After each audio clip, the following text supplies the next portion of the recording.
Hi Chevra, welcome back to the shortboard.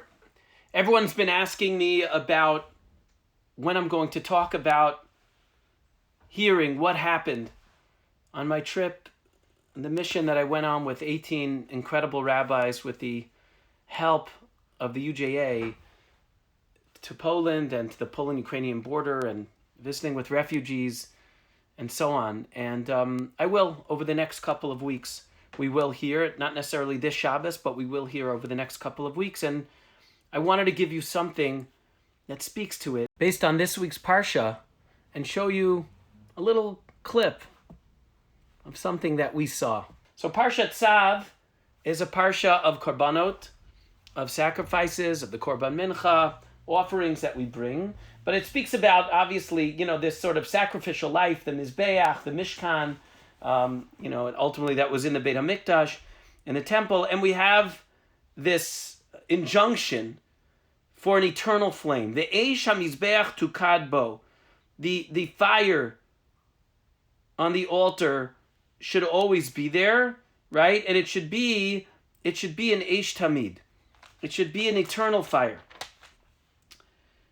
And we know we have a Ner Tamid in the shul. Actually, our Ner Tamid went out last week, and we rekindled it through electricity for this Shabbos. But the concept of the Eish Tamid is really fundamental to who we are as Jews. One of the places that we went to, we slept in Lublin on the first night of our trip, of the mission. And we went to Yeshiva Lublin, the famous yeshiva that was started by Reb Meir Shapiro, the founder of the Daf Yomi cycle, the movement, the whole thing. And it's built in the 1920s. They're laying the cornerstones and building it. And we know what happened. It didn't last that long until it just was decimated, meaning the people inside, right? Either all killed or maybe a few got out or some went to Shanghai. And now it's just here. It serves as like a youth hostel, a hotel now.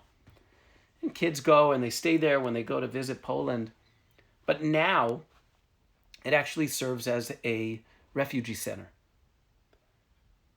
And we know we have this concept of the Eish Tamid, the Ner Tamid, this flame that is eternally meant not to be lit, but to light, to stay lit.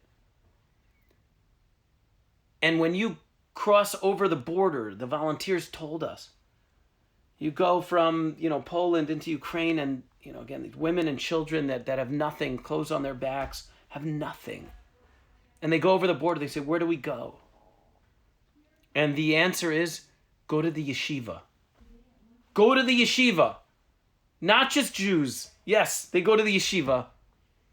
Even non-Jews. Go to the yeshiva. I heard at the yeshiva we could get help. I heard at the yeshiva there's food, there's drink, there's shelter, there's comfort. There's things that I need. I mean, we went downstairs in the basement of the yeshiva. It's just people just pouring supplies from toiletries to feminine hygiene products to anything in between, to clothes, to shoes. It's just sitting there.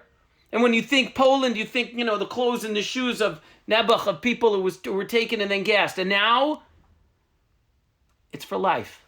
It's v'nahafochu. That Eish Tamid, the Jewish spirit, is burning, and it continues to burn, and it's alive and well.